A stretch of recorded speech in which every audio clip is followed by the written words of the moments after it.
یکے بعد دیگرے لیں گے انشاءاللہ۔ جو میں نے حدیث ابھی پڑھی آپ کے سامنے، اسے امام احمد بن حنبل نے، امام ابو داود نے، امام ترمذی نے اور امام ابن ماجہ سمیت بہت سارے ائمہ نے اپنے اپنے طرق سے روایت کیا۔ یہ حدیث صحیح ہے۔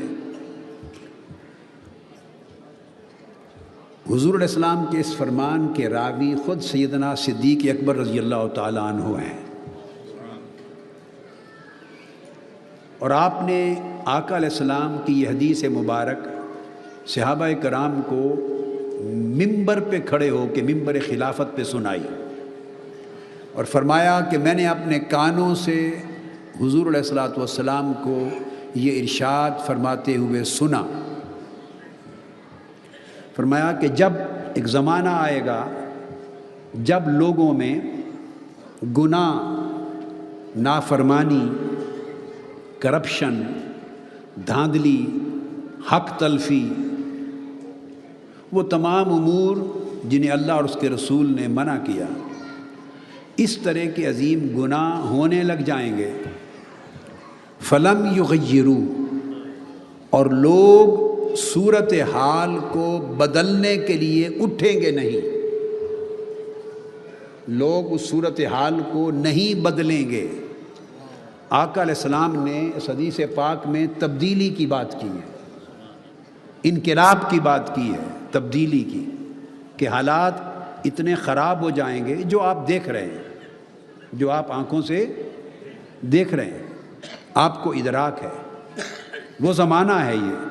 تو آقا علیہ السلام نے فرمایا کہ جب یہ زمانہ آئے اور لوگوں کے سامنے یہ سب کچھ ہو رہا ہو اور لوگ اس کو بدلنے کے لیے نہ اٹھیں، تبدیلی کے لیے، انقلاب کے لیے نہ اٹھیں، تو فرمایا کہ اللہ رب العزت عن قریب اس پوری کی پوری قوم کو اپنے عمومی عذاب کی لپیٹ میں لے لے گا،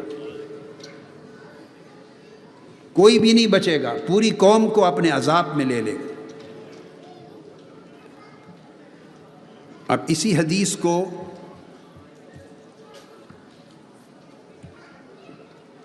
ان الفاظ میں بھی سیدنا صدیق اکبر رضی اللہ تعالیٰ عنہ نے روایت کیا ہے، وہاں لفظ تھا فلم یغیروا، تبدیلی کے لیے اٹھیں گے نہیں۔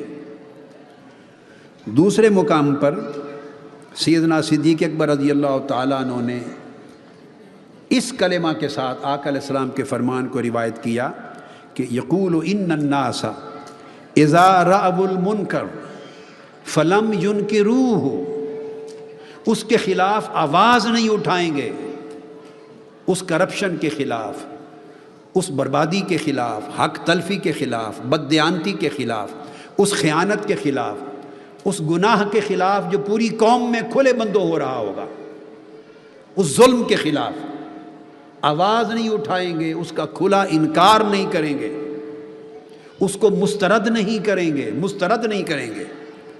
تو فرمایا اور اسی طرح دیکھیں گے کہ ظالم ظلم کر رہے ہیں، بددیانت لوگ قوم کا خزانہ لوٹ رہے ہیں، طاقتور غریب اور کمزور کی حق تلفی کر رہا ہے، اور پورا نظام معاصی کو، گناہوں کو، کرپشن کو فروغ دے رہا ہے،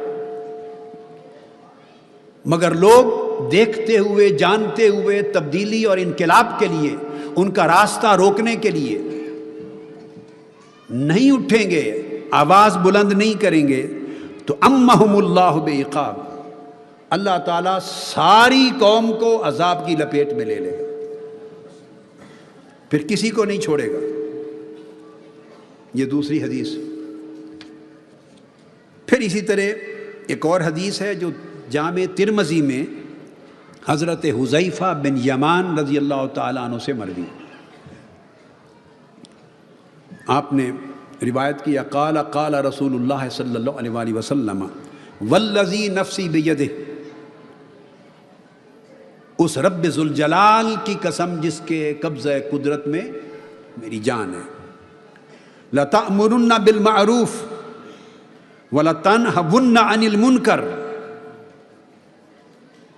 آقا علیہ السلام نے فرمایا دو صورتیں ہوں گی، ایک تو یہ کہ تم لوگوں کو نیکی، اچھائی، اصول، امانت اور دیانت کی طرف بلاتے رہو گے، یعنی آواز حق بلند کرتے رہو گے، اور بدی اور برائی کے خلاف سینہ سپر ہو کے کھڑے ہوتے رہو گے، بدی اور برائی کے خلاف اٹھتے رہو گے، جہاد کرو گے، اس کو روکو گے، مذمت کرو گے، مسترد کرو گے، تو امر بالمعروف اور نہی عن المنکر کا فریضہ عملاً یا تو انجام دیتے رہو گے، یہ ایک شکل ہوگی۔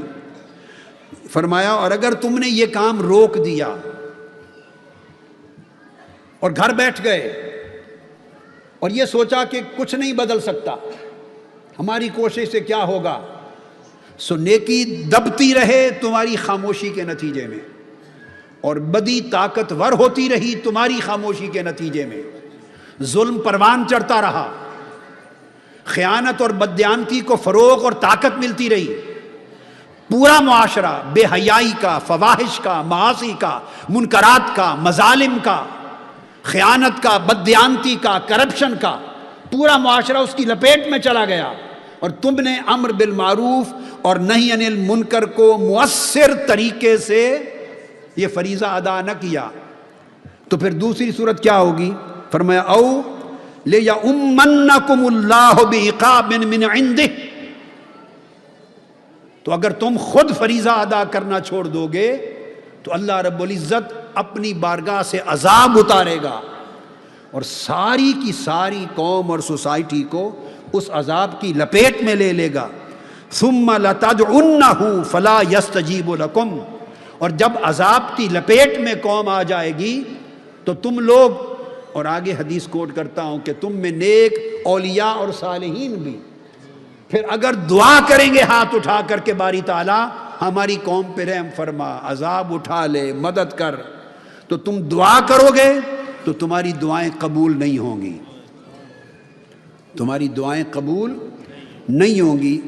اس وجہ سے قبول نہیں ہوں گی کہ تم نے اپنی خاموشی کی وجہ سے ظالموں کو، جابروں کو، کرپٹ لیگوں کو اقتدار تک پہنچنے میں مدد دی، تم نے اپنی خاموشی اور بے حسی کی وجہ سے ظلم کو، معاصی کو، گناہ کو، کرپشن کو پورے معاشرے میں طاقتور ہو جانے کی مدد کی۔ اب حضرت عبداللہ بن عمرو بن العاص رضی اللہ تعالیٰ عنہ، ایک ایک حدیث بہت شرح مانگتی ہے، مگر چونکہ میں نے کئی ایسپیکٹس کو کور کرنا ہے تو میں صرف میسج دیے جا رہا ہوں کہ آقا علیہ السلام نے 15 صدیاں پہلے آج کے حالات کو، ایک بات میں ایمانداری سے کہوں، بہت سی احادیث مبارکہ میری نظر سے گزرتی ہیں، مطالعہ کرتا ہوں، اور کئی سینکڑوں مقامات ایسے آتے ہیں کہ آقا علیہ السلام وہ بات فرما گئے ہیں کہ لگتا ہے کہ 14 صدیاں پہلے ہمارے حالات کا نقشہ آپ کی آنکھوں کے سامنے ہے، آپ ہمارے احوال بد کا مشاہدہ فرما کے صدیاں پہلے ہمیں آگاہ کر رہے ہیں، ایسی بات کرتے ہیں۔ آقا علیہ السلام نے فرمایا، عبداللہ بن عمرو بن العاص رضی اللہ تعالیٰ عنہ حدیث کے راوی ہیں، اور یہ حدیث بھی سنن ابی داؤد میں ہے، کتاب الملاحم باب الامر والنہی میں۔ فرماتے ہیں کہ ہم آقا علیہ السلام کے ارد گرد حلقہ بنا کے بیٹھے تھے، صحابہ کرام ایک حلقہ میں بیٹھے تھے، آپ کی باتیں سن رہے تھے۔ حضور علیہ الصلوۃ والسلام کی اس مجلس میں فتنے کا ذکر ہوا کہ ایک دور فتنوں کا دور آئے گا۔ صحابہ کرام میں سے بعضوں نے پوچھا یا رسول اللہ وہ فتنوں کا دور کیا ہوگا؟ اس پر آقا علیہ السلام نے جواب دیا، فتنوں کا دور یہ ہوگا اذا رأیتم الناس قد مرجت عہودہم وخفت اماناتہم، فتنوں کا دور وہ ہوگا جب تمہارے اندر یہ چیز عام رواج پا جائے گی کہ جو وعدے کیے جائیں گے توڑے جائیں گے، جھوٹ بولا جائے گا، اور قوم کی امانتیں کھائی جائیں گی، کرپشن کی جائے گی، خزانے لوٹے جائیں گے، بینک لوٹے جائیں گے، قوم کے اندر کھلی کرپشن ہوگی، قوم کی حق تلفی ہوگی، اور اس کرپشن اور حق تلفی کو بڑا ہلکا سا کام سمجھا جائے گا، معمولی بات سمجھی جائے گی، پولیٹیکل کلچر سمجھا جائے گا، لوگ اس پر دھیان بھی نہیں دیں گے یعنی بدعہدی، بددیانتی، کرپشن یہ اتنی عام ہو جائے گی کہ لوگ پرواہ کرنا بھی چھوڑ دیں گے. اور ایسا کرپشن کرنے والے، خیانت کرنے والے، لوٹ مار اور لوٹ گھسوٹ کرنے والے کیا کریں گے؟ ہوں گے الگ الگ. کسی کا تعلق اس جماعت سے، کسی کا اس دھڑے سے، کسی کا اس گروہ سے، کسی کا اس قبیلے سے، ہوں گے الگ الگ. مگر اب وہ نقطہ آ رہا ہے جس پر میں نے کمنٹ کیا کہ کئی بار ایسے لگتا ہے، رونگٹے کھڑے ہو جاتے ہیں کہ آقا علیہ السلام 15 صدیاں قبل ہمارے سارے ظاہری باطنی احوال کو اور معاشرے کے حالات کو دیکھ رہے ہیں. ویسے تو آپ ہمیشہ ہی دیکھ رہے ہیں، اللہ پاک نے آپ کو شہید بنایا ہے پوری کائنات پر. مگر بعض اوقات ہمارے سیاسی اور معاشی اور اقتصادی اور معاشرتی اور سماجی اور تہذیبی ثقافتی حالات پر آقا نے گفتگو کی. فرمایا کہ یہ عہد توڑنے والے، لوگوں کی امانتیں کھانے والے، کرپشن عام کرنے والے کیا ہوں گے؟ آقا علیہ السلام نے اپنے دونوں ہاتھوں کی انگلیوں کو اس طرح ملا دیا، انگلیاں انگلیوں میں ڈال دی. اب یہ دیکھیے ذرا، آپ ڈالیں، میں آپ کو بتاتا ہوں. اچھی طرح ڈال کے پیوست کریں. اب دبا کے آسانی سے کھینچیں تو نکلتی ہیں، نکلتی ہیں. آقا علیہ السلام نے اس طرح دونوں اپنے دست مبارک، ان کی انگلیاں آپس میں پیوست کر دی اور پیوست کر کے فرمایا کہ یہ امانتیں لوٹنے والے، یہ کرپشن کرنے والے، حق تلفی کرنے والے، خیانت کرنے والے، وَكَانُوا هَكَذَا وَشَبَّكَ بَيْنَ أَصَابَعِهِ، یہ الگ الگ ہو کر یہ ساری جماعتیں اور لیڈر آپس میں اس طرح اکٹھے ہو جائیں گے، ان کا مک مکا ہو جائے گا، اس طرح جڑ جائیں گے جیسے دونوں ہاتھوں کی انگلیاں جڑ گئی ہیں. اور یہ جدا نہیں ہوں گے، دیکھنے میں جدا ہوں گے مگر کرپشن پر ایک ہو جائیں گے. آپ نے دیکھا میرے آقا نے جس زمانے کی نشاندہی کی، وہ وقت چند مہینے پہلے آپ نے دیکھا کہ آواز حق بلند ہوئی. جو لوگ عمر بھر شریعت کے نام پر اللہ رب العزت جن جماعتوں کو رزق دیتا ہے، کتاب و سنت کے نام پر جن کو رزق دیتا ہے، وہ بھی کرپشن کے ساتھ مل گئے اور کرپٹ بھی ان کے ساتھ مل گئے. شبّک بین اصابعہ، آپس میں اس طرح جڑ گئے جیسے انگلیاں انگلیوں میں پیوست ہو جاتی ہیں. ان کو کوئی جدا نہیں کر سکے گا. کس ایشو پر، کس مینیفیسٹو پر، کس ایجنڈے پر جڑ جائیں گے؟ آقا نے فرمایا وعدہ خلافی اور کرپشن کے ایجنڈے پر جڑ جائیں گے، کرپشن کے ایجنڈے پر جڑ جائیں گے. اس پر صحابی کہتے ہیں عبداللہ بن عمرو بن العاص رضی اللہ تعالیٰ عنہ، میں نے پوچھا یا رسول اللہ جب ایسا وقت آ جائے تو کیا کریں، پھر ہم کیا کریں؟ آقا علیہ السلام نے پھر ایک پورا نسخہ عطا فرمایا. اس کے آخری الفاظ جو کرکس ہے وہ دے رہا ہوں. فرمایا خذ بما تعرف ودع ما تنکر. فرمایا جب ایسے حالات آ جائیں تو کسی کی مت سنو. اللہ رسول نے جس شے کو سچ کہا ہے اس کے ساتھ جڑ جاؤ، اور جس شے کو باطل اور جھوٹ اور بدی کہا ہے اس کو رد کر دو. وَعَلَيْكَ بِأَمْرِ خَاصَّةِ نَفْسِكَ، اپنی ذات کی ذمہ داری نبھانے پر ڈٹ جاؤ. وَدَّعْ عَنْكَ أَمْرَ الْعَامَّةِ، اور یہ مت دیکھو کہ عوام الناس کدھر جا رہے ہیں. امر العامہ، عوام الناس بھلے ووٹ دینے جا رہے ہیں، اس پارٹی کے پیچھے جا رہے ہیں، اس کے پیچھے جا رہے ہیں، ان کے مفادات ہیں، ان کے پیچھے برادریاں ہیں، ان کے دھندے ہیں، ان کے خوف ہیں، ان کے لالچ ہیں، ان کی بے شعوری ہے. فرمایا عامت الناس کی پیروی نہ کرو، خدا رسول کے حکم کی پیروی کرو. عام عوام کا رجحان کیا ہے اسے رد کر دو، خدا رسول کا فرمان کیا ہے اس کو اپنا لو. ہم نے اس دور میں نہیں دیکھا کہ عوام کیا چاہتے ہیں. ہم نے عوام کے رجحان کو رد کیا ہے اور خدا و مصطفیٰ کے فرمان کو اپنایا ہے. اور لومۃ لائم، بھلے کوئی تنقید کرے، تان کرے، تشنیع کرے، اس کی پرواہ نہیں کی، مگر ہم نے کہا کہ حق وہ ہے جو خدا اور مصطفیٰ نے دیا ہے، اور لیڈر وہ ہوتا ہے حدیث پاک میں. اور جب فرمایا وَإِيَّاكَ وَعَوَامَّهُمْ، یہ دوسری حدیث میں یہ الفاظ فرمائے کہ پرہیز کرنا، لوگوں کے رجحانات کے پیچھے نہ جانا، لیڈر کا، قائد کا کام نہیں کہ عوام کے رجحان کو دیکھ کے وہی آواز بلند کرے، ان کے پیچھے جائے تاکہ لوگ مجھے اچھا کہیں. نہیں، قائد وہ ہے جو عوام کے پیچھے نہ چلے بلکہ عوام کو راستہ دکھائے. کوئی تان کرے یا تشنیع، لیڈر عوام کا رجحان متعین کرنے والا ہوتا ہے. جس سوسائٹی میں عامت الناس رجحان متعین کرنے لگ جائیں اور لیڈر ان کی خوشی کی خاطر ان کے پیچھے چلے جائیں، اس سوسائٹی پر اللہ کا عذاب نازل ہوتا ہے.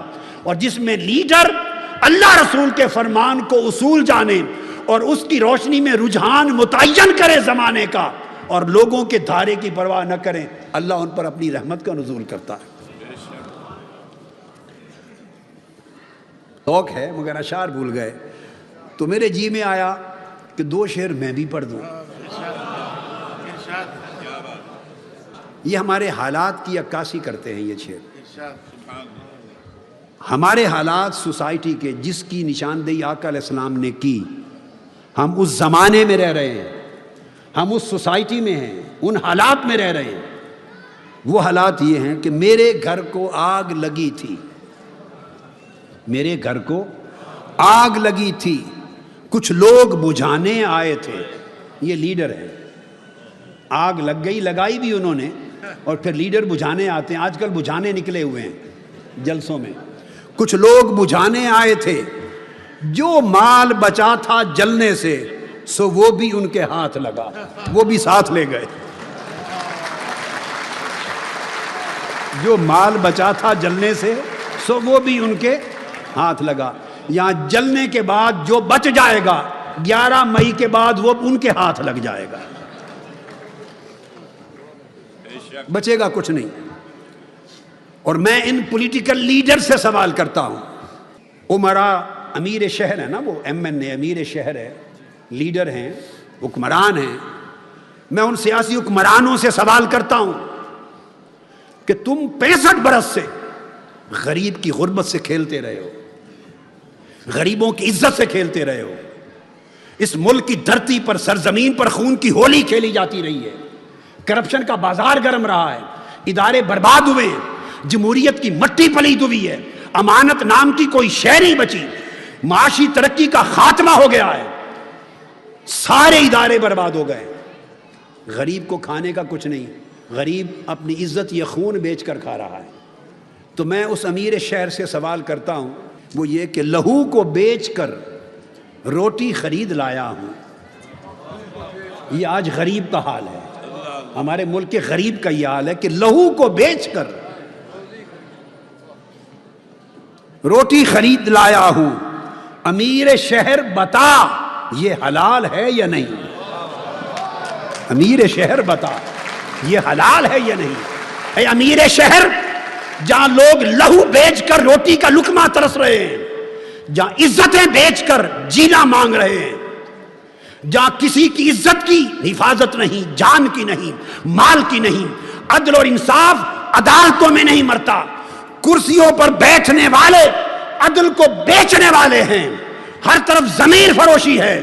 جب حالات یہ ہیں تو امیر شہر بتا یہ حلال ہے یا نہیں؟ تم اس کو جمہوریت کا نام دیتے ہو، اس کو آئین کہتے ہو. یہ قانون ہے.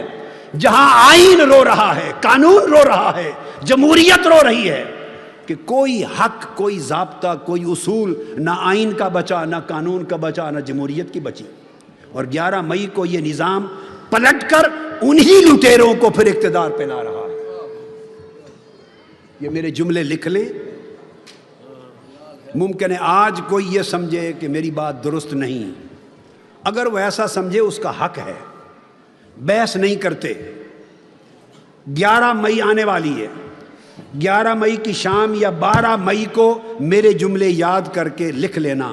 اس وقت فیصلہ لکھ لینا کہ جو بات کہی تھی 100% یہ درست ہے یا نہیں. قوم یہ کہتی رہی کہ چہرے نہیں، نظام کو بدلو. اور میں بربلا بتا رہا ہوں اللہ کی عزت کی قسم، جو میں دیکھ رہا ہوں یہاں نظام بدلنا تو دور کی بات ہے، چہرے بھی نہیں بدلیں گے،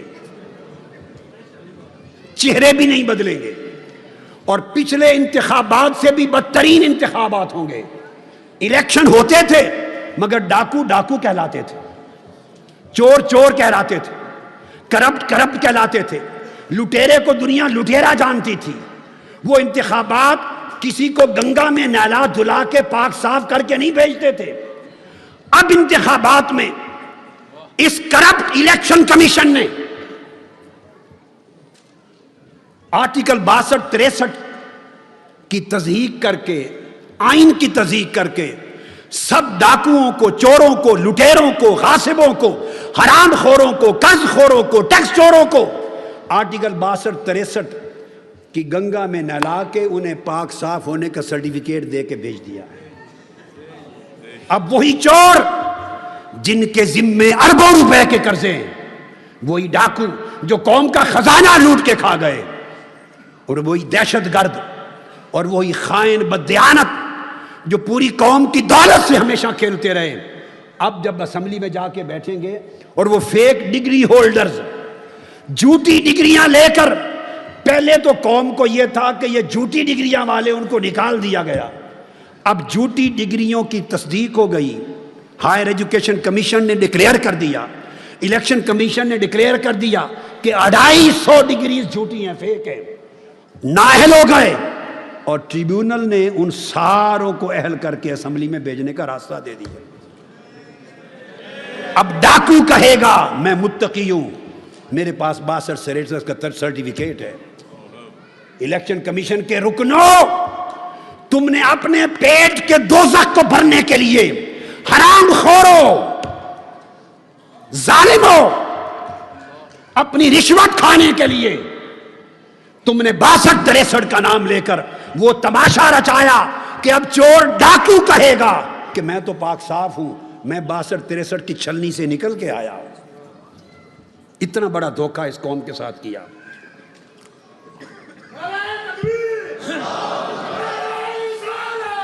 اور اس جرم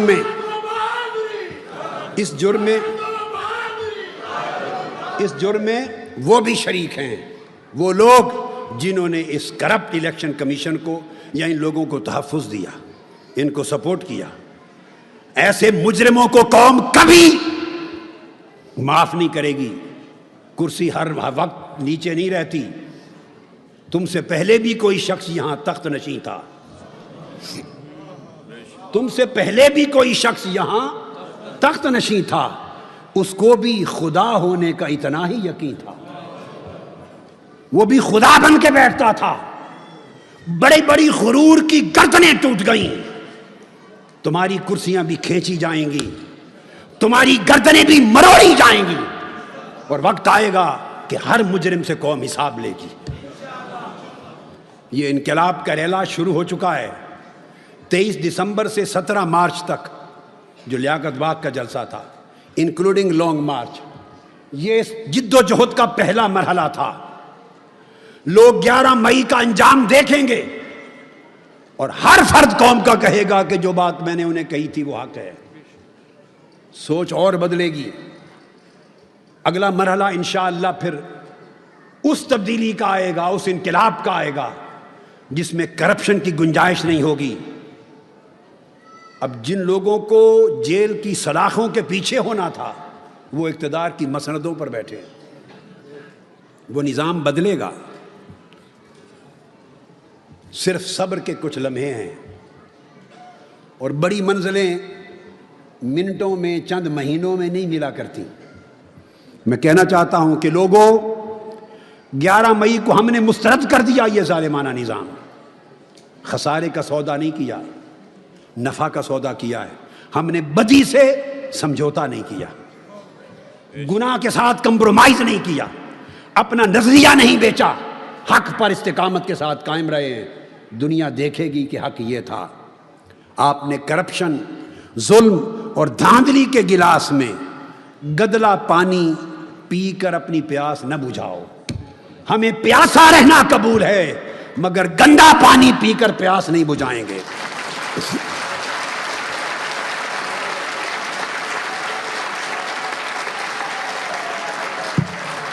لوگوں، انتہا پسندی اور دہشت گردی کے دسترخوان پر حرام کھا کر اپنی بھوک نہ مٹاؤ. بھوکا رہنا گوارا ہے مگر دہشت گردی کے دسترخوان پر حرام نہیں کھائیں گے۔ سیاسی لیڈروں، ان کے غلط وعدوں اور دھوکوں کی چمک خرید کر اندھیروں میں نہ بھٹکو۔ ریاست دشمن سیاست اور غریب دشمن نظام، اس کا حصہ بن کر جرم اور گناہ میں شریک نہ ہونا۔ اس بڑے مقصد کو حاصل کرنے میں کچھ وقت لگے گا، بڑے مقاصد کے لیے وقت لگتے ہیں، مگر یاد رکھنا گدھ کبھی نہ بننا، گدھ بن کر نیچے گر کے مردار نہ کھانا، ہمیشہ شہباز رہنا اور اپنی پرواز بلند رکھنا۔ ہزاروں گدھ لاشیں کھا رہے ہوں گے مگر بالآخر فتح اس پر اس شہباز کی ہے جو اپنی پرواز کو نیچے نہیں آنے دیتا۔ ہم اپنی پرواز کو نیچے نہیں آنے دیں گے، مردار نہیں کھائیں گے۔ ہم تاجدار کائنات کے غلام ہیں، ہمارے اوپر کسی کے پیسے کا احسان نہیں ہے۔ اس زمین کے میں ہمیشہ کہا کرتا ہوں، بلکہ میں نے تو ڈاکٹر دانش صاحب کے پروگرام میں، دہشت گردی وار آن ٹیرر کے پروگرام میں ٹی وی پر کہا ہے، میں نے کہا یہ ادارے اگر ملک کو دہشت گردی اور انتہا پسندی سے پاک کرنا چاہتے ہیں، یہ ادارے گونگے کیوں ہیں؟ میں آئی ایس آئی سے پوچھتا ہوں، میں ملٹری انٹیلیجنس سے پوچھتا ہوں، میں تمام انٹیلیجنس کے اداروں سے پوچھتا ہوں، وزارت داخلہ کے اداروں سے پوچھتا ہوں، حکومتوں سے پوچھتا ہوں، کیوں تمہارے لبوں پر مہر ہے؟ تمہیں نظر نہیں آتا کہ کون کون سا ملا، کون کون سی پارٹی، کون کون سا مدرسہ، کون کون سی جماعت اور کون کون سا ادارہ ادھر سے ادھر سے مال لے رہا ہے؟ کس کو فنڈنگ ہو رہی ہے؟ تمہیں نہیں معلوم کس کو عرب سے فنڈنگ ہوتی ہے، کس کو ایران سے ہوتی ہے، کس کو انڈیا سے ہوتی ہے، کس کو امریکہ سے ہوتی ہے، کسی کو کہاں سے ہوتی ہے؟ میں نے کہا ہے اگر دہشت گردی اور انتہا پسندی اور فرقہ واریت کا خاتمہ چاہتے ہو، ان سارے لیڈروں کو جیل بھیج دو جو باہر کے کسی بھی ملک سے فنڈنگ لیتے رہے، فنڈنگ لیتے رہے۔ ان سارے اداروں کو بین کر دو، تالے لگا دو، سیز کر دو جو باہر کے فنڈز پہ چلتے ہیں۔ ایک طرف حرام کھاتے ہیں، ساتھ غراتے ہیں۔ اور میں نے مثال پیش کرتے ہوئے کہا کہ میں اپنی جماعت کو، تحریک منہاج القرآن کو، پاکستان عوامی تحریک کو اور اپنی ذات کو سب سے پہلے نمونے کے لیے پیش کرتا ہوں۔ میں نے یہ کہا ہے، آج دوہرا رہا ہوں، 33 سال کی میری جد و جہد، 1980 سے لے کے آج 2013 تک، پوری 33 سال کی جد و جہد میں میرے نام، تحریک منہاج القرآن کے نام، پاکستان عوامی تحریک کے نام، یا میرے مشن کے کسی بھی ادارے اور کسی بھی شعبے کے نام، شرق سے غرب تک دنیا کی کسی حکومت سے، کسی ایجنسی سے، کسی اسٹیبلشمنٹ سے، کسی این جی او سے، کسی ادارے سے، ملک کے اندر یا ملک سے باہر، کہیں سے 33 سالوں میں کسی نام پر، کسی مد میں، کسی حوالے سے ڈائریکٹلی یا انڈائریکٹلی 1 روپیہ، 1 ڈالر یا 1 پاؤنڈ لینا بھی ثابت ہو جائے تو میں اپنی گردن کٹوانے کو تیار ہوں۔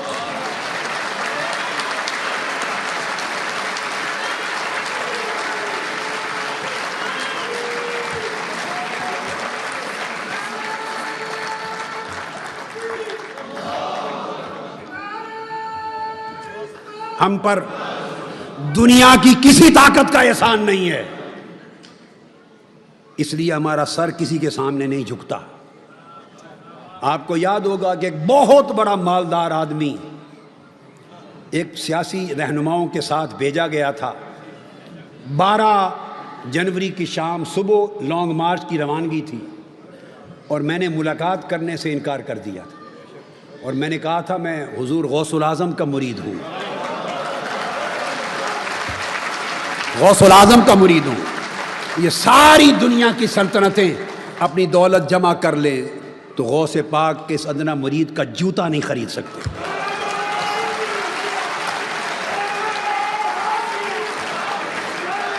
لوگوں بڑے چلو، یہ ہیں آقا کے غلام، حضور کی امت، یہ قربانیاں دینے والے ہیں. ہم پر کسی کا احسان نہیں. ہاں ایک احسان ہے، وہ صاحب گنبد خضرا کا ہے. خدا کی قسم تاجدار کائنات کے ٹکڑوں پہ پلا ہوں، پلتا ہوں، مصطفیٰ کے در کا سگ ہوں، کتا ہوں. اور حضور کے ٹکڑے کے سوا کسی کے ٹکڑے کو ایک نگاہ اٹھا کے دیکھنا گوارا نہیں کرتا. سوائے خدا اور مصطفیٰ کے کسی کا احسان نہیں ہے. اس وجہ سے نہ کسی لالچ میں دبتے ہیں، نہ کسی کے خوف سے ڈرتے ہیں. اسی طرح بڑے چلو منزل ایک دن ضرور ملے گی.